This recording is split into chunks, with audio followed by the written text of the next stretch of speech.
over the history of humanity on this planet Earth, you have seen many famous characters and many historic figures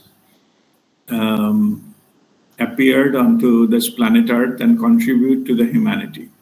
And then all humanity, they grown. These characteristics are their driving force, that energy which that we'll explain today. By the way, this is nothing to do with the king and kingdom and how they run their kingdom. I'm not talking about those people. I'm talking about who contributed to humanity. Not all king and whoever in power contributed to the humanity in that sense for the growth. So we will understand that these 7 straits of this processes, that intellectual process or this process, when they operated, this has been identified, long back, like even in the earlier days, prehistoric days to in ancient times, and then in the Vedas also they have given this focus on that this kind of characteristics in the human beings. It is a choice at the soul level that which characteristics we predominantly follow when we take birth on this planet Earth. Just giving a small footnote here, when I will go into the characteristic of that, so don't try to find out which characteristic I do belong, okay? No need, because all of us, we are like a bundle, like a mixed bag of all these characteristics to some extent. But of course, their degree are different and their percentages are different. That's what our uniqueness comes from there. So this is just a understanding part of it. No need to think that it is, you need to follow something or you need to find out about yourself about something, or this is not a spiritual advice session. This is just an information sharing session about that, how historically the human characteristics that developed and what are the types of them.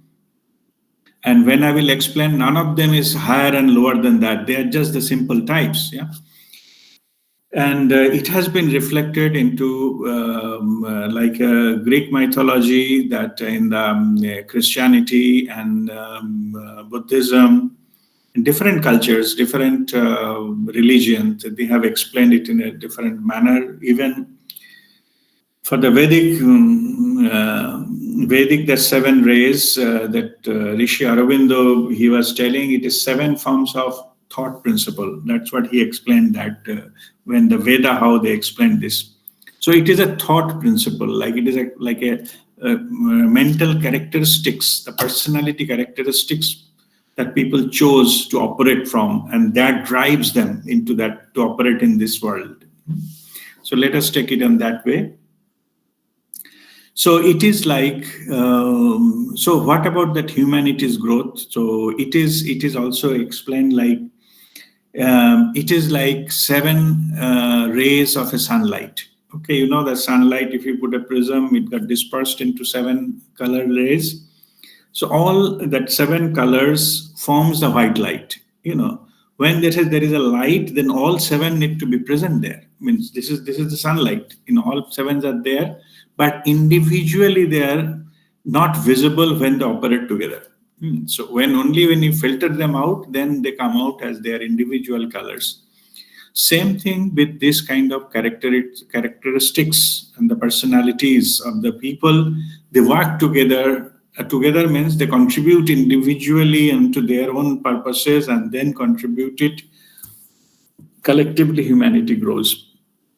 And all these kind of characteristics are needed. As I'm saying, that if you see the sun god, the 7 rays represent the 7 horses of the chariot. Okay, the chariot to move, all the 7 horses are needed, and that's what it moves forward. So this is a similar type of thing is happening here. So I'll go into that individual characteristics now one by one. What are the 7 these rays as per that? So okay, this is also later on picked up by the theosophical society, and they have They have also emphasis on that one. So there are some a lot of literature is available on these kind of things on the seven rays. Anyway, so these seven rays are, first is will and power, then second is love, wisdom, three is active intelligence, four is harmony through conflict, five science and concrete knowledge, six is idealism and devotion, and seventh is ceremonial order and magic. So these are the character traits of the soul chooses to operate in this on this planet Earth.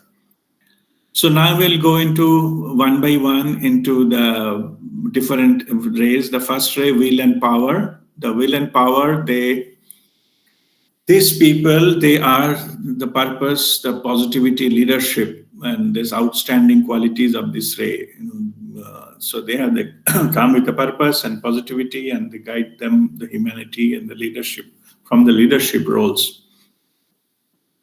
So mostly these type of people, they become like a head of state or like a governor of something, or like a CEO of a company, or this kind of role, president of a company, things like that. So these are the type of role they are into, and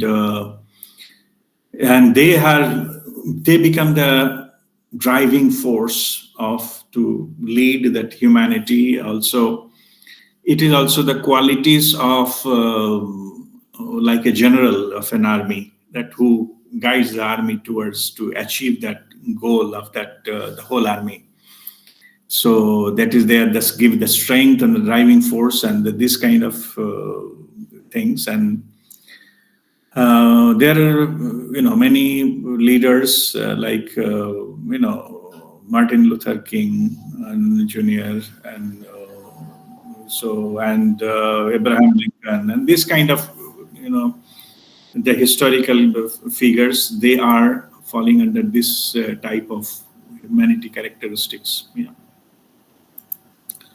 So then the next was is love, wisdom. So this is of more of who are the nurturer, taking care of they are mostly like play the role of a teacher or healer, or like they do compassionate actions like taking care of people, or they may be the founder of like a health like a clinics facilities for the people, or they are like comforting the people who are in the distress, and this kind of thing. That is their driving forces that they work into.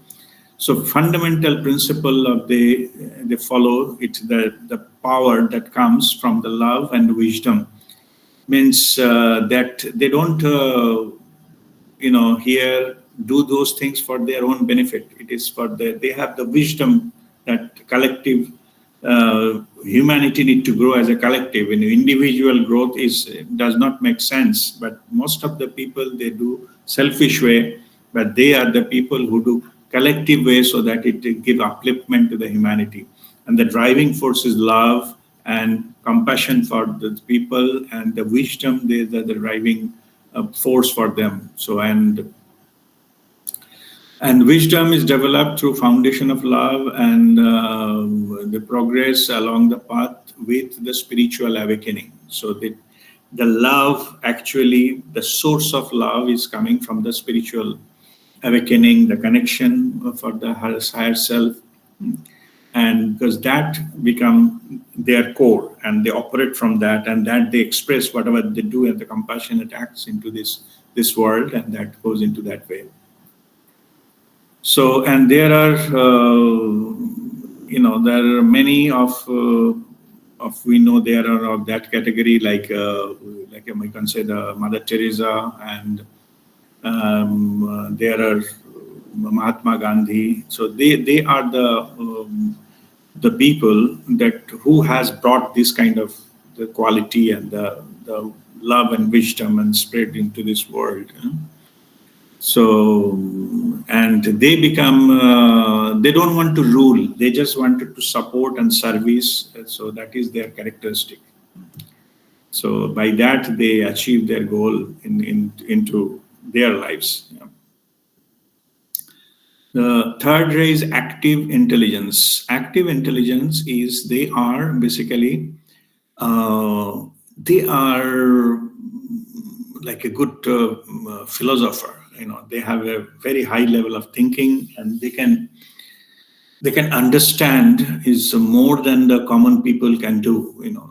They are the visionaries. They can see what can going to happen, and what are the kind of things they project things based on their intellectual capabilities, and then from that they understand the what is how the things are working, and from that they project it for the future path, the way forward. So that they are the, like as I said, the philosophers, but they can be very good strategists. Even they can operate very good in the financial world. They can give some their ideas and all, give a boost to any company or something, so the financial gains, or even the changes in the society. They have, because of their strategies, their strategy ultimately work. Any kind of system, ultimate, yes, knowledge, skill, and all those things are required. Now, knowledge, skill, and financial support is required, but the ultimately making and breaking happens through the strategy. So who has the better strategy, they wins ultimately. So it is not necessarily that who is the more in number they will win. Not necessarily. Those having the best strategy, they wins, and this is true for all the time. Earlier days, this kind of strategy has been done in the Rananiti, like strategy for the war, and then business principle and all those things. Later on, it has been put into the business mind and the strategy. The strategy worked, and later on, it becomes like a more of a technological strategy, like which kind of technology will work, for the humanity. So these people, they can see that much earlier than that. That's why you will see that only the few type of information technology companies, they are prospering, they are growing because they are ready for the future. Okay, so this happens because somebody behind it into the driving these kind of ideas, they are the strategists. They can see that what is going to come and how things will behave. Of course, they study whatever past and all, but history not necessarily repeats in this case. So you need to project it based on the prevalent thing where you have come, and based on that it will go further. So this third ray, that active intelligence. So they are the people, like they also invented, like scientific invention. Also, they do it because they can see the need of the people and work towards that, and finally that clicked. So those kind of ideas and thoughts, they can project and get the things done. They can happen. The fourth ray is like harmony through conflict. All over the world, politics, now you can see the world politics play a major role in which determines the quality of life humanity will be living at any given era. So this politics is about, of course, this. It is about the nation that, and each country has a state, or they have their own national international agenda and this kind of stuff, because they are humanity undergone has a lot of wars and a lot of conflicts over the history. So These, if you see, if you just for the time being drop the judgmental thing. So these, always there'll be two sides, and if you actually go and listen to those two sides, you will find both of them are correct. So like under certain logic, the acts and things that is getting or whatever one party is doing makes sense. On the other side, they have also the logic, and if you understand the logic, you also say yes, they're also right. But what happens is that in any kind of conflict, we take sides. We go into one side and we try to follow, understand their logic, and understand to the logic, because that resonates with me. And whatever I don't like to see, because I'm biased, so I don't want to listen to the logic of the other side. If somebody is talking, I will make sure that their mouth is shut. I will not go into that. These particular aspects has been now heavily exploited by the media. Like you will see nowadays media is polarized.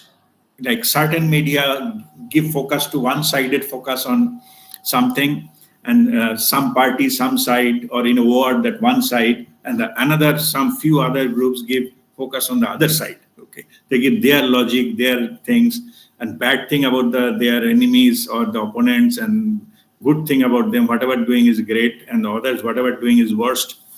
Anyway, because basically they are exploiting the bias what is within us. So they are exploiting. So we listen to those kind of channels, those we listen to those kind of people who say the things we like to hear, and we don't like to hear the other sides and other things. This particular aspect is actually those conflicts are within us. We are taking bias because we don't like to hear the other side. This particular aspect, has been held us for a long time, because divide and rule policy, you might have heard the British used it in when they rule India. It is everywhere, it is true. They just have to create some issues so that the people are divided, it will be easier for rule. And this is historically that has been done. Now these people, okay, now let me just quickly touch upon one thing. Why this so many conflicts? If you see the higher level, conflicts are the root cause of making change. If there is no conflict, there will be no change of the humanity. Inequality or anything where you do. I'm not talking good and bad. I'm saying change will happen. For any change to happen, conflict is required. So humanity to learn the lessons, those conflicts were there. They have been played out, and finally those conflicts are the background of creating something new. Now the United Nations and other things, they have been developed after the World War II. Because people are so much fighting, fed up of war and all those things. They need to have some kind of international body who has say something. How much they succeeded and all, that is a different issue, but that is the purpose when it was it was created. So what happens is, during this conflict, as I just explained, there are two sides and people are biased one side or that side. That is why any kind of war, no, any kind of, nowadays a lot of places the war are going on. The wise persons, they say that in any war, first thing, the victim is the truth, because then propaganda starts from both sides. Yeah, they suppress what are the bad things they are doing and project the good thing they are doing. They just want to buy support. So the truth dies in the process, and which is so true. But spirituality, or higher level of our wisdom, lies into get into non-biased things. Look at it from the detached perspective. Majjhim Panthavat Buddhism that teaches. Any one of this side, if you follow, you will be stuck into this lower level of consciousness, because it is biased consciousness. Through the conflict, what happens is some of the personalities they generate qualities of understanding both the sides. Like they can understand their logic and they can understand this logic also. And these people are very good, mediator. You know, you might have heard about that mediation. I think 2 days back, Kissinger, he expired. No, he was a very good, statesperson. He can mediate many of the conflicts in this world. So, like that, there are many personalities who become the mediator. This who can understand both sides, and then they can go and finally they become instrumental to making peace or conclusion, or come to some kind of settlement and understanding, stop the war and things like that. So these qualities are some of them. This comes from within. They are derived by this particular fourth ray, harmony through conflict. They bring harmony of any kind of conflicts because they can understand very well. They are not biased. They don't take sides. They don't dramatize. They see the truth as it is. And this is also a good spiritual quality, to see the truth. When you give some kind of assessment, it should be unbiased assessment. You should not say everything is good about one party because you want like that party. You should have your own view, which is, yes, these things are good and that things are not good, as per me, because good and bad is also relative, and that is also not a spiritual quality. No. In unity consciousness, there is no such thing as good and bad. Everything is just happening. Everything is event, and everything is an experience of humanity. Okay, but anyway, this ray 4, they are very good mediator. So also, as they can see something out of the conflict, they are also, I'm just saying, the other side of these characters, they are very good artists. They are very good, create an art form what normal eye cannot see, but they can create that.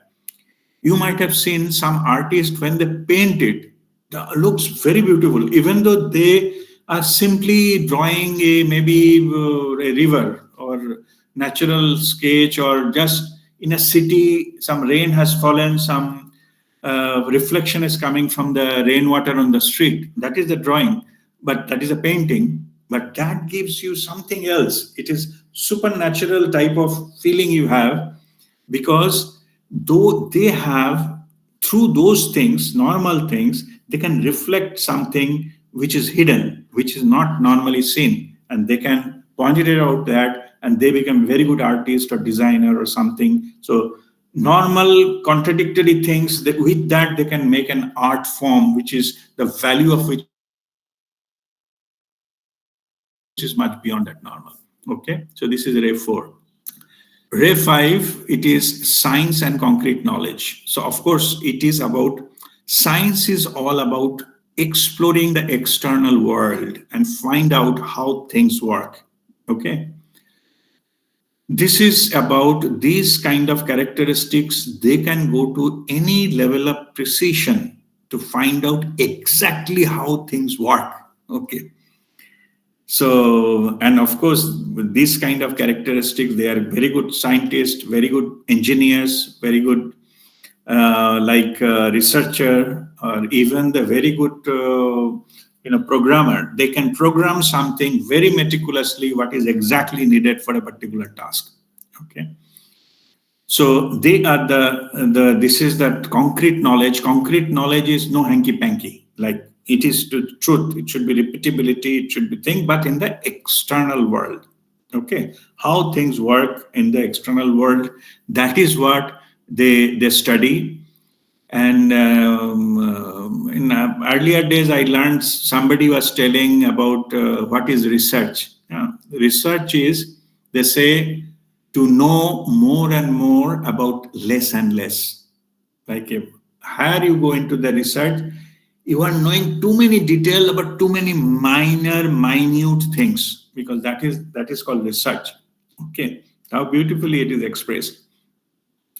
Because there are, more you go into the detail, more the truth reveals itself. So they are the people who finds out the truth, how the things work, with the facts and figures, like exact the materialistic world. There is no such thing about ideas and concepts and liking, disliking. It is about the fact, truth, in facts and figures in mathematics. Okay. It can be proven, it can be logical, it can be stepwise, it can be arrived. So they are the follower of the scientific methods, and the principles are very systematic, very disciplined, and what they come out with is a very precise, very accurate, with a lot of logic, lot of justification, lot of proof, and things like that. And that's how they work, and that's how they operate, and that's how they contribute to the humanity. Okay, so there are plenty, lot of scientists are there, and all those things who are doing even the space research or quantum physics or this kind of, they are like the super brains of, they are coming from this ray of the soul type. Okay. Next, type 6 is idealism and devotion. Okay. This is they represents the ideal for the humanity, the role model for the humanity to whom, people can look into. So there, most of the things are like a perfectness. Most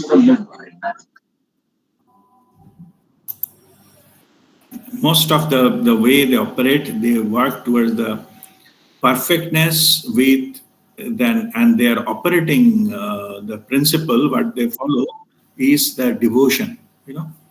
Devotion to the supreme. Devotion to the higher truth. So they are guiding the scientific. There's those people who are in the science and concrete knowledge. They get their energy from the real world. Real world, three-dimensional world. But this category, idealism and devotion, they don't get it from the real world, because nothing in the real world is a perfect. Okay, they understand that. Okay. Say they get that purity from the purity of the creator, the divine. They know that that is the perfect thing. Nothing in this world is perfect. So they get inspiration from that divine. So the idealism, what they play out through their acts and behaviors and thoughts and talks, is coming from there, and they channelize them to this external world. So whatever they do, they represent that ideal form, but the quality of the creator. Most of the founders of the religion, like Jesus Christ, Gautam Buddha, and all, they are the representative of this kind of things, idealism and devotion. They are devoted for the purpose, they're devoted to humanity, and devotion, the devotion also towards the creator. They become the embodiment of that, and accordingly they do that. So, and devoted and unquestioning follower of that truth or the divine, and they are passionate, patriotic, and they exhibit selfless and sacrificial service. So they are in the service of humanity. Like, they don't have any agenda of whatever they're doing, that they just express themselves and become the role model of that the ideal form. So that is where they operate, and they continuously striving towards a particular ideal. They got a lot of thrashing from this world, because the world, they don't like somebody who is not talking and behaving. They don't basically fall in line. Anybody is outside the line, they just do a lot of chaos, and people, they try to punish them, the general people. So they have to face a lot of difficulty, a lot of things.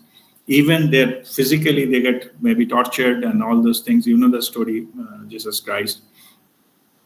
And a lot of suffering, but still they pursue that. The power, the driving power coming from the idealism and the devotion.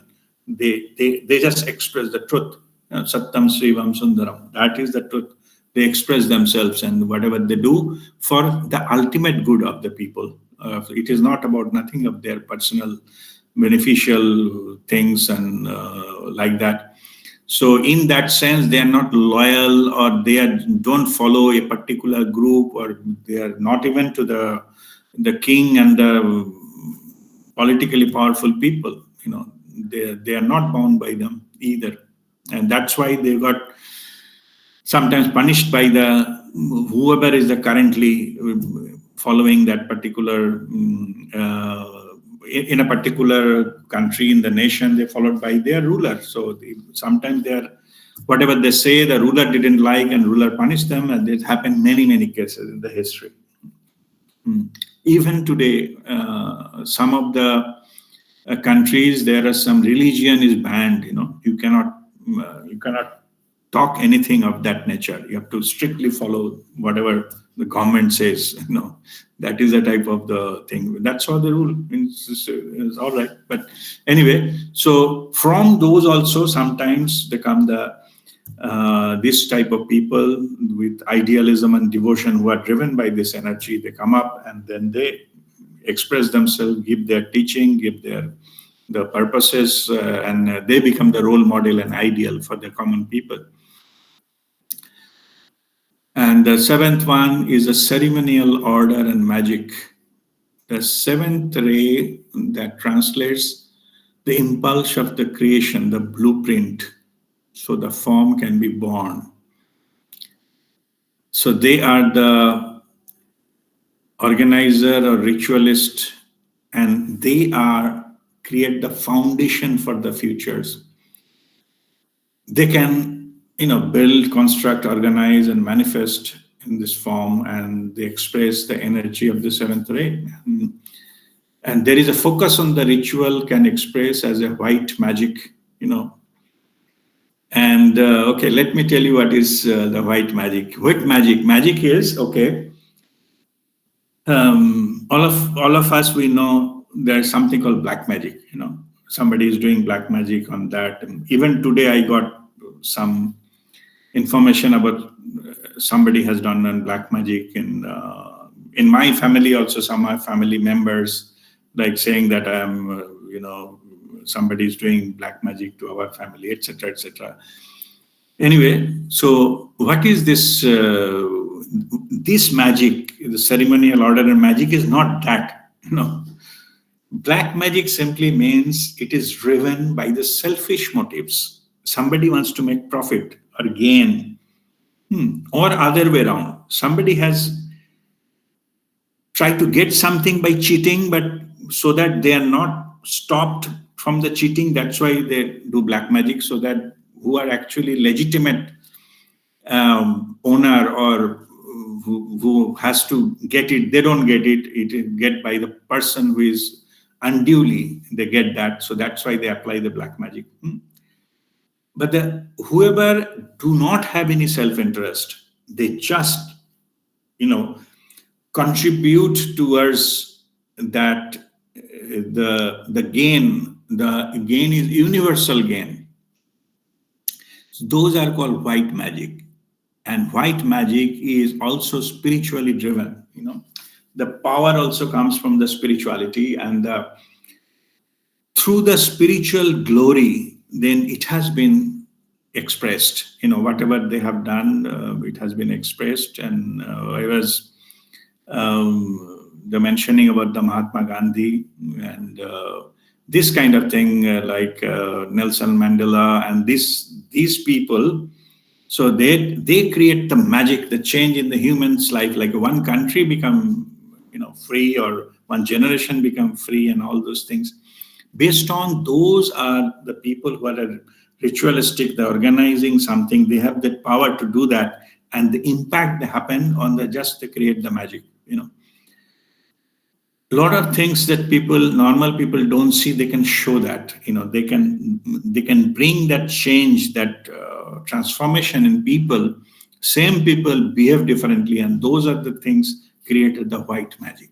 Okay, and they do with some processes. They do it certain things. Maybe they form some kind of organization or some kind of method, which ultimately followed by thousands or millions, and then ultimately the changes will happen accordingly.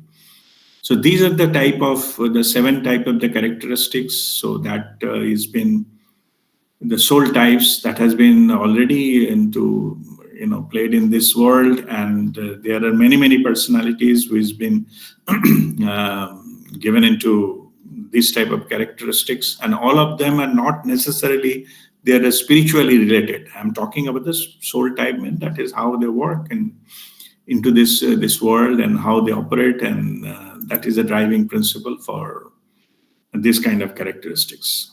So with this, I'll conclude this learning part. So if there is any question, so I'll be happy to answer them.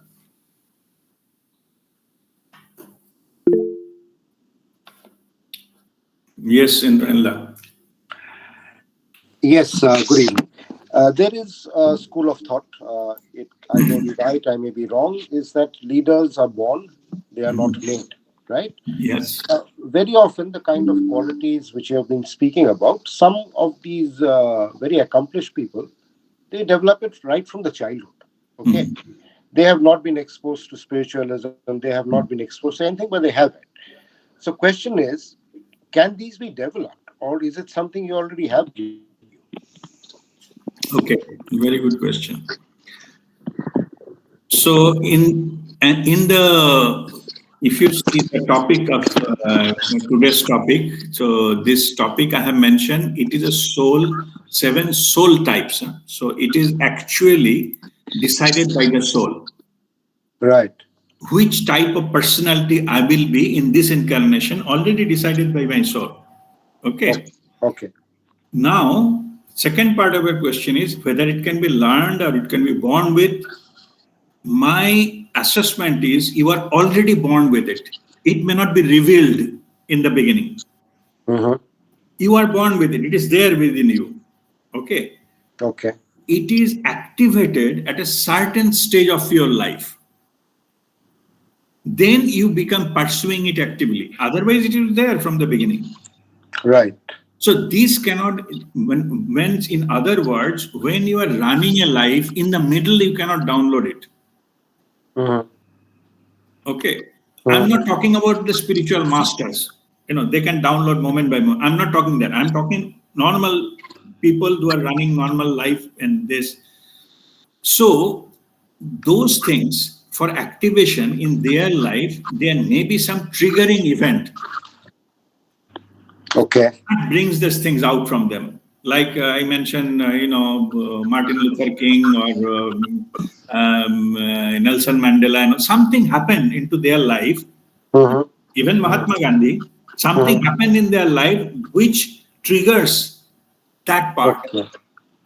Okay. Okay. Mm-hmm. Let me put it very bluntly. When Mahatma Gandhi went to South Africa, he was just a lawyer. Correct. Correct. Lawyer from London and went to for the law practice. That's all. Yes. When he was thrown out of the train, he is Right. thrown onto the station and all. That time the transformation happened. That triggered the Mahatma in him. Correct. Yeah. Okay, it was there from within him from the beginning, but Right. it might not have triggered if he just follow the law practice, finish his career, and that's it. Okay, Yeah. Yes. so those are also happens. The triggering event happens, then it comes from within. So, but it should be in this. You should have within you. Otherwise, you cannot learn it. Like you see, after that event has happened, Mahatma Gandhi didn't go to the 5 different universities, learn from 10 different, True. states, head of states to learn all those things. It was there within him. Yes. Yeah. So that is what how it operates. All right. Okay. Thank Okay. you. All right. Okay. God bless you. Okay. Any other question?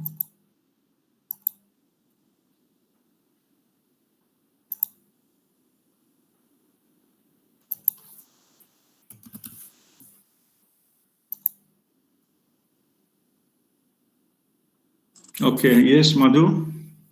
Sir, I agree. This is inbuilt in the person about the personality. Then it will trigger. Some, on the other hand, some leaders are very good and some are not. So Mhm. that quality of leadership is there, but Mhm. some become very good and some do not. Mhm. Okay. Okay, let me answer this. Leaders are those who influence other people positively. Okay, they are the leaders. And there are some people, they use people for their own benefit. They are manipulators, they are not leaders. Okay, so leader means they should lead the whole group and the collective goal is achieved. So they can bring out the best out of the people through motivation and things like that. And then the goal is achieved. They are the leaders. Huh?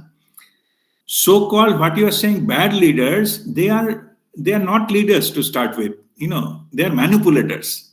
They manipulate some mass for their own benefit. Okay, so when they don't get their own benefit, they disappear from the scene, or they become disinterested about the other people. Okay, so that is what the fundamental difference is. So they are basically not leaders; they are manipulators. Okay, leader. What we are Sir, saying is the truest sense of the term. Leader means, but again, in the beginning, I told this is not about the who are the running the country or the kings and all those. It is not about that. mm, Kings are not necessarily leaders. Like in the okay, office, bosses right. are not Got it. necessarily leaders. Huh? There is a difference between boss and leader. Yes, yes, yes. Got it. Okay, so that's what I'm saying. Somebody can be boss, yes, but not necessarily a leader. Mhm. Got it, got it. Thank you, sir. Okay, Okay. all right. Okay. God bless you. Yes, Monali. Yes, Guruji. I remember you once said that we have, in our previous 50 lifetimes, we are preparing to get in touch with enlightened master. So the souls who are this type, that's idealism and devotion, they were always that in any lifetimes, or they were preparing for it. I mean, how it is. Okay. So, as I mentioned in the beginning, any lifetime, all the characteristic are to some extent there. It's a mixed bag. Only in a one particular lifetime, we like to get one particular energy as our driving force, and nothing is best and worst or thing like that. It is nothing like that. Okay. But to answer your specific question, this spirituality part of it, then it evolves. First it comes with getting our lifetimes of experiences. Initially I told you about a few hundred lifetimes. All of us, almost minimum 700 lifetimes, all of us we had. Okay, human. Before that, maybe lakhs of other types, animals and the plants and things like that. In the human life itself, initially what happened is, initial phases of human experiences are little better than animal.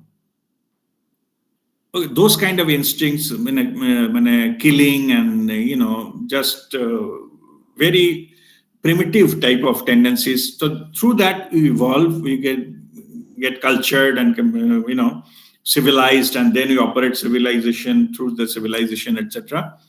We learn many things. Then what we do is, most of us, we are spending our life, which is called eat, drink, and be merry. Be merry means be happy. That is governing principle of many, many lifetimes, hundreds. There is no right and wrong. I'm not saying these are wrong. I'm saying that's what it happened. Ultimate goal is, eat, drink, and be happy, and that's it. And one time the death comes and ends there. Our soul, when it undergoes many times, 100 times, it become we are wasting time here. We are stuck in a, I call it, it is like making rounds in a roundabout or gol chakkar. The island in this, we say, the Salt Lake and other places, there is rounds, circles. So they are in the circles, not going out anywhere. Then from inside, a call comes, inner urge comes. What I am doing here? What is the purpose of life? Who am I? When those, it is called sense of inquiry. If it doesn't happen, you are still into those categories. It is also called punarapi jananam, puranapi maranam. Things will happen, you will try, struggle, and all those kind of things. And ultimately, you landed up into, one day something, some happiness and all, and one day die. With some disease comes with old age, and that's it. In that same story get repeated and repeated, and all those things.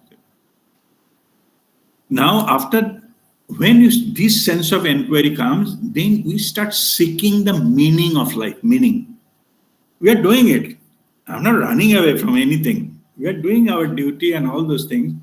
But overall, we try to find out the meaning of life and who am I?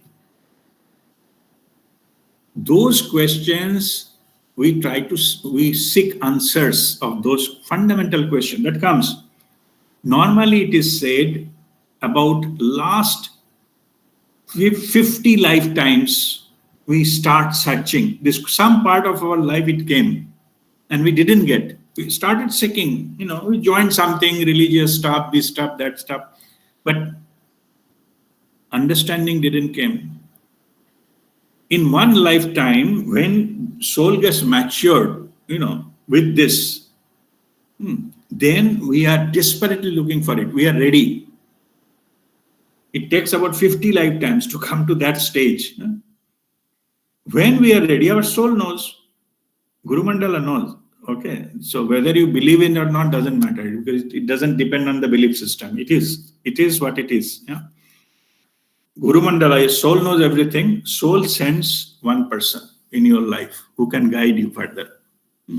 When you are ready. So in that sense, Guru automatically appears. In many people's cases, even if there's somebody appears, somehow they don't choose it. They lose that opportunity. So this kind of thing happens in few more lifetimes. Okay. They don't like the guru or whatever, this, that. So this wasting few more lifetimes. After that, they become serious. They understand that is enough of the time. The inner call becomes so strong. Then finally, they just jump into the ocean. Jumping into the ocean means they say that in this process, you loses your individual. Okay, I think this call will be over. Anyway, if it is get over anytime, I will give the second link. We will continue with this. As I will, continue and let us with this. And if there is any kind of thing, we will join there. And Shupriya, in the second half, next half, I will get your question. Okay, what happens is when we are ready to self-sacrifice, it is like a doll of a salt, because our ego doesn't allow us to get dissolved. When finally the doll of the salt jump into the ocean, that doll doesn't remain there. It becomes a part of the ocean. Everything become available. So that is the final transformation. Okay, the guru can guide that up to that level, but we need to follow and do that. A lot of things will come in between.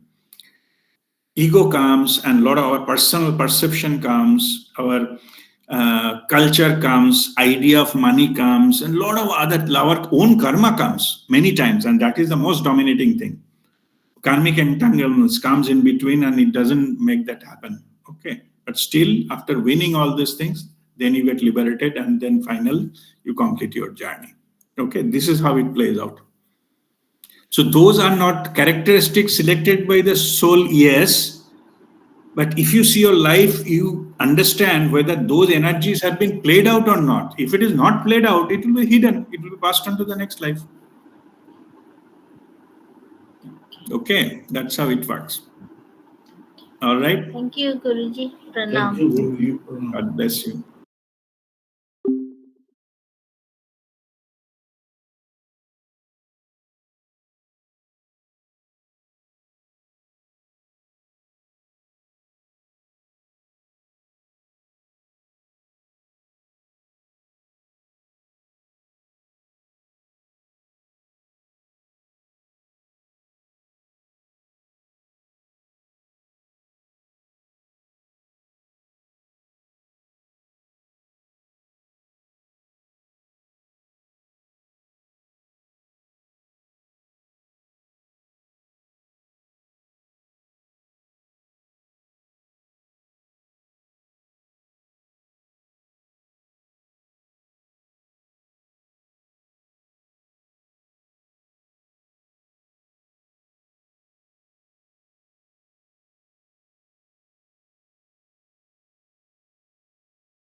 Pranam Guruji. Ram Meenakshi.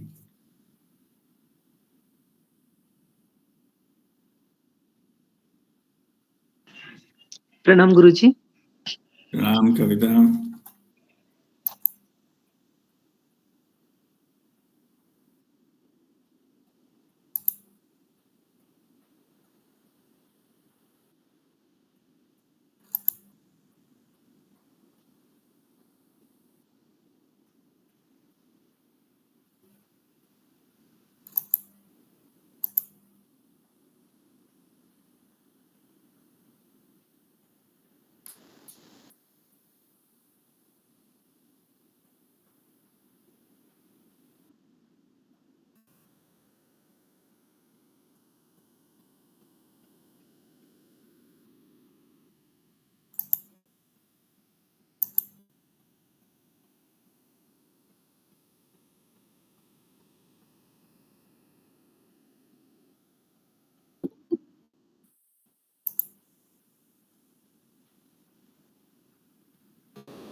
All right.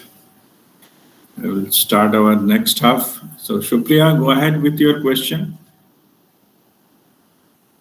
Thank you, Arpi. God bless you. So, when we say that these are the 7 principles to operate in this world, or the 7 characteristics of people who have contributed to humanity, um, does it mean that we should aim for these 7 characteristics when we as we grow up or as we grow spiritually? No, these are in the beginning, I explained that don't try to get that we need to follow this, or neither you judge yourself the which category I belong. These two things not to be done in this session. Okay. These are information only. Historically, what type of characters, the types of characteristic, the people that took birth and how they contributed to the humanity. Okay. For us, we have all these different types of characteristics. Some of them are more like we are more passionate about, we are focusing more on certain things and certain are not so good. It is like our unique character, no? Same type of things. All of these things are there, already there within us.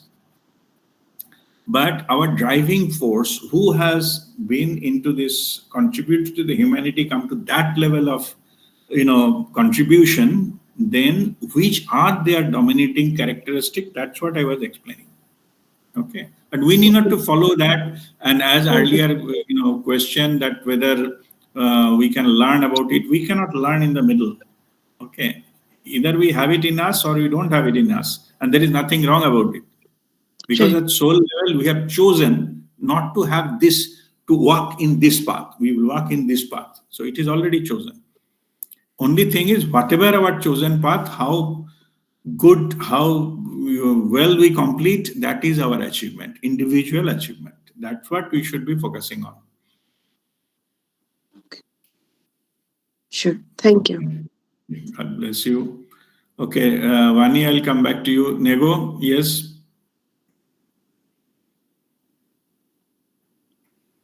Rajdeep, I have just got a confusion rather, it's a question. You explained the seven characteristics. So, what is the difference between the second one and the sixth one? I am not able to understand that. Okay, let's see what second and sixth. Yes, let me confirm. The second one was love, wisdom, and sixth one is idealism and devotion. So these two you are saying that. Yes, yes. Okay, okay, fine, fine. Okay. See, first one is about the service. Idealism and devotion is the first one. First one means the second type. It is love, wisdom is about the service for the people.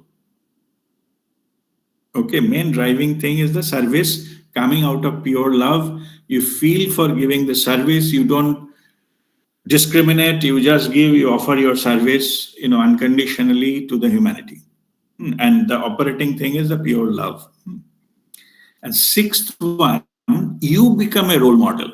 So others will follow you. You are become the ideal through that connection, through that you live a life of idealism. You may not be in the service all the time. You are not actually the service, giving the service, etc., but you become a role model so that people follow you as the ideal version of a human being. So that is the fundamental difference into these two. But of course, all of them comes from the Creator, so the divine force, that energy flows, the divine love is there, it is there. That is in both cases you are there, and you are right. If there is something appears to be common, that's correct. Because both the driving force is a pure love, that is the driving force. But one is expressed in the form of seva. It is in the form of like a service to the humanity. Okay. The second one, you use that, become an ideal, become the guiding force of others. Not necessarily you are doing seva, but your life itself is like a something to people will automatically learn and follow that, and they themselves will get benefited. Okay, these are the fundamental differences. Okay, it's clear. Thank you, Rajiv. God bless you. Yes, Vani. Guruji, I have one question. Those people who have contributed to the humanity to an highest level, are they also like enlightened souls, so they won't come back like punarapi jananam, punarapi maranam kind of a thing? Or they are just like, they would have to come back and be enlightened? Okay, this is also another good question. See, I'm not saying that whoever contributed for the humanity, all of them are enlightened. This is two different things. Okay, so this is two different things. Somebody who never contributed to the humanity can also get enlightened. Okay, there's a mutually exclusive thing. Contributing for the humanity is a very good thing, but that is not automatically comes from enlightened people. In the enlightenment also, some of them are called mystics. They don't come back to the humanity. They just themselves, they are fully aware. The self-awareness is there, but they don't come back and contribute to the humanity. It is their choice. There is nothing good and bad about it. Those who choose to come back, and they are called the spiritual masters, who come back to the level of the common people and then pass on this knowledge or help or guidance or love or sharing, seva, bhav, all this they teach. Okay, either verbally or any other way, or developing some group or mission to pass on that message, or they become the living example of that, whatever form it is. Now, your next part of your question is about that whoever has enlightened, whether they punarapi jananam, punarapi maranam happens to them or not. The answer is no, because punarapi jananam, punarapi maranam is a governing fundamental principle of karmic things. Karmic well, it is called karmic life, means karma is not finished. Mm-hmm. You have to come back. Hmm. For those got enlightenment, before enlightened, all they are pending karma. With their effort, only small percentage of karma can be neutralized through meditation, kriya, and other things. But there is a whole kitty, so many hundreds of lifetimes, and so much karma is not possible in any lifetime to neutralize them by your sadhana. Okay. Mm-hmm. But what happens is, in this particular matter, what I call it, you put one step further with 100% sincerity. Mm-hmm. 100 steps are there. You need not to go for 100 steps. You have to just take one step with 100% sincerity. Mm-hmm. Yeah, I'm ready to walk whatever it takes. Okay, what will take? Another 10 lifetime, 50 lifetime to complete? Let me start with this lifetime. I give my 100% effort to neutralize my karma, the build up Sanchita karma. Mm-hmm. When that happens, no, when you start walking in this direction, the divine comes down 99 steps and meet you there. Okay. Okay, just before the enlightenment, the Guru Kripa happens and they lift all your pending, closed all accounts. Mm-hmm. It is like a royal pardon, all gone, just a moment gone. Only then you get enlightened, not before that. Okay. So whoever has undergone the process, they know that this enlightenment cannot be achieved. There is no formula that you do this, you will get enlightened. No. You can only be ready for enlightenment. Enlightenment will not happen. Okay. You can only make yourself worthy of receiving the grace. But when you are ready, the by divine will, when they lift your karma and they burn every karma at just single instance, only then you would completely liberate it, like you can say the wing comes out and start flying. That is the type of thing, Guru Kripa, that is called Guru Kripa. Okay. So now coming back to your question, who got enlightened, their karmic files are already closed or annihilated, or Guru Kripa happened, they're gone. They're no longer there. That's why they got chance to get enlightened. The enlightenment happened to them. They didn't achieve enlightenment. When that happens, there is no need to come back again because there is no karma. Unless until they do something foolishly wrong and bind new karma, that is a different story. But in general, they are aware and they don't bind any more karma and they got liberated. But what happens here? Here is the interesting part. In that level, they become so compassionate. Most of them, not all of them, most of them, they feel so much compassionate about fellow, human beings on planet Earth. Mm-hmm. They see they are just ignorant and doing the same mistake again and again and again. So bring the guiding light, they choose to take birth here. Okay. That is called dharmic birth.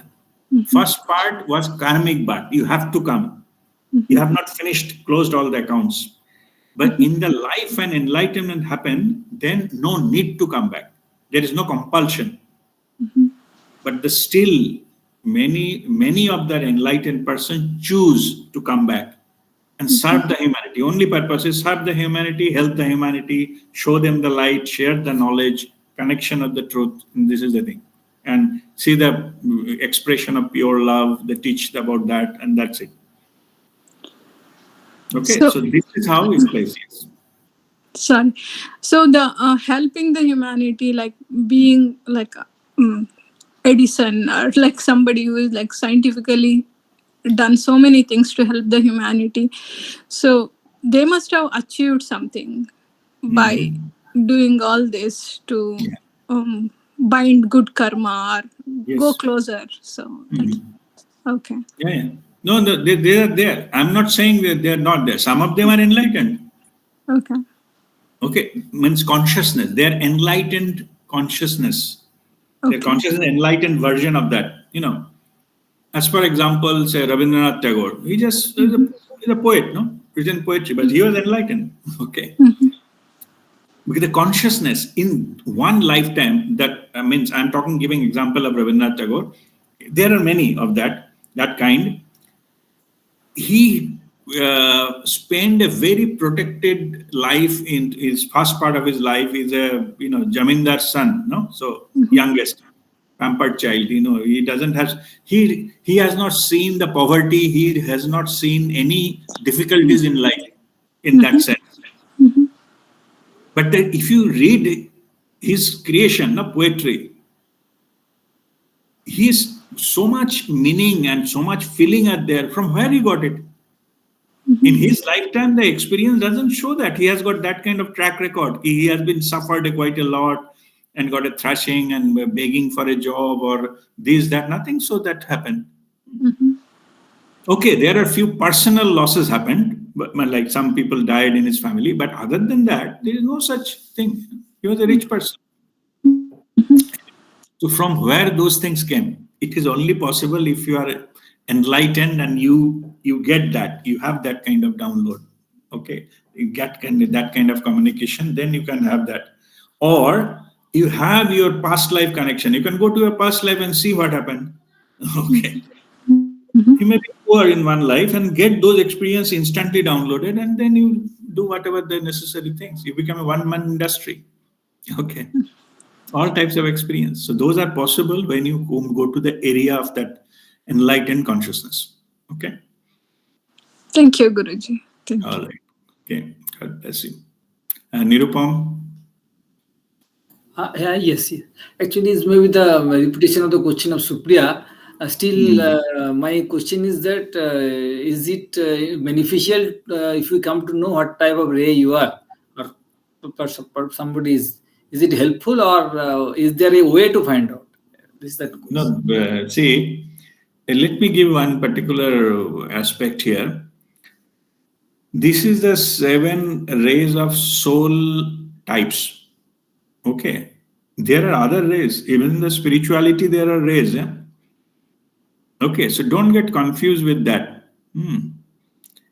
So you need to understand what kind of spiritual ray you belong to, which is your dominating spiritual ray. Okay. What appeals you more. Those are not related directly to this one.